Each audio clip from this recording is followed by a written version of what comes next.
زبان میری پھسل جاتی ہے لیکن حقیقت کی طرف چلتی ہے.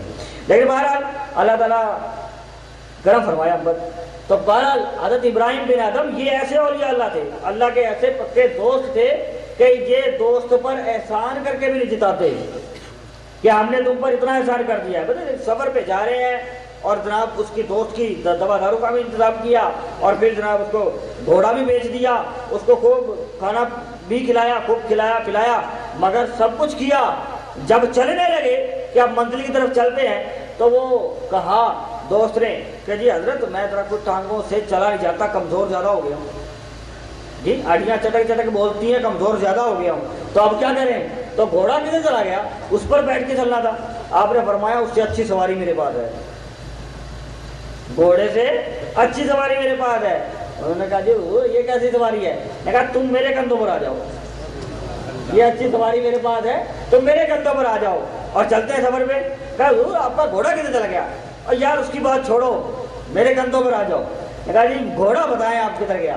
میں کہا جی وہ تو مجھے کوئی ضرورت تھی، میرے گھر والوں کو کچھ چاہیے تھا تو وہ پیسے کم تھے، میں نے بیچ کے اس کو ان کو دے دیا ہے.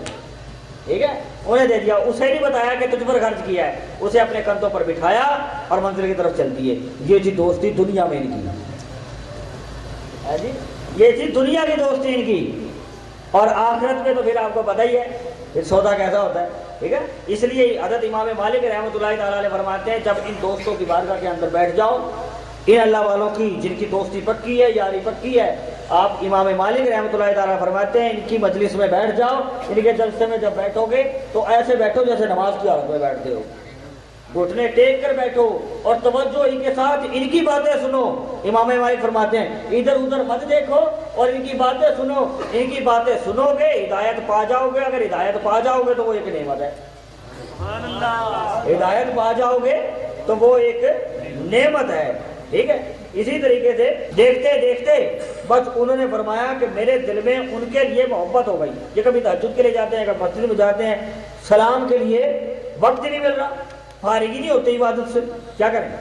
بہرحال وہ فرماتے ہیں کہ میں نے ان کے قریب کیا تو میرے دل میں ان کے لیے محبت پیدا ہو گئی کہ مجھ سے دوستی کر لیں. ان کا حال دیکھا. آپ فرماتے ہیں کہ انہوں نے کہا کہ اے اللہ والے معاذ بن جبل، انہوں نے کہا ادریس خولانی رضی اللہ عنہ کہ اے اللہ والے معاذ بن جبل، میں اللہ تبارک و تعالیٰ کی وجہ سے تم سے محبت کرتا ہوں. بات ساری اللہ تعالیٰ کے لیے. جب میں نے یہ کہا انہوں نے میری طرف سن کر اللہ کا ذکر شروع کر دیا، کچھ بھی نہیں کہا، صرف اللہ کا ذکر شروع کر دیا. وہ کہنے لگے کہ ان کا ذکر کرنا تھا، میری زبان سے بھی ذکر شروع ہو گیا. اس لیے امام مالک فرماتے ہیں نا کہ میں ایسے ان کی بارگاہ میں بیٹھ جاؤں تو ان کی بات سنو. ٹھیک ہے، میری زبان سے بھی ذکر شروع ہو گیا. جب میری زبان سے بھی ذکر شروع ہوا تو انہوں نے میری چادر کھینچ کر مجھے سینے سے لگا لیا. اللہ کا ذکر شروع ہو گیا تو انہوں نے چادر کھینچ کر مجھے سینے سے لگا لیا. سینے سے لگا کر فرمانے لگے تمہیں مبارک ہو.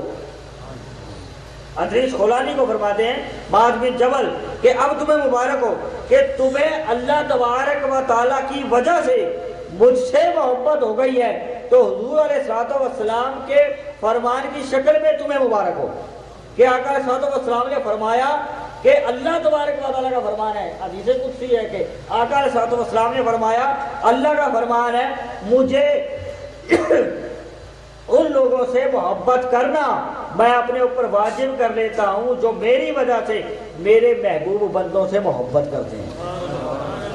یہ حدیث قدسی معاذ بن جبل نے سنائی ادریس خولانی کو کہ اللہ تعالیٰ نے فرمایا کہ میں ان لوگوں سے محبت کرنا، اللہ ان لوگوں سے محبت کرنا اپنے اوپر واجب کر لیتا ہے جن کو اللہ کے بندوں سے اللہ کی وجہ سے محبت ہو.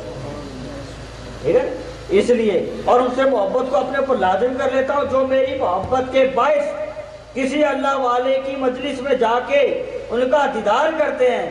جو لوگ میری محبت کی وجہ سے اور مجھ سے محبت کرنے والوں سے محبت کریں اور ان کی مجلس میں میری محبت کی وجہ سے جا کے بیٹھیں اور میری محبت کی وجہ سے ان کی زیارت کرنے کو جائیں تو میری محبت کی وجہ سے ان کے ہمشن ہوں تو میں اپنے اوپر ان لوگوں کی محبت کو واجب کر لیتا ہوں. یہ تمام نیتیں حضرت معاذ بن جبل نے فرمائی. ہمارا یہ بیٹھنا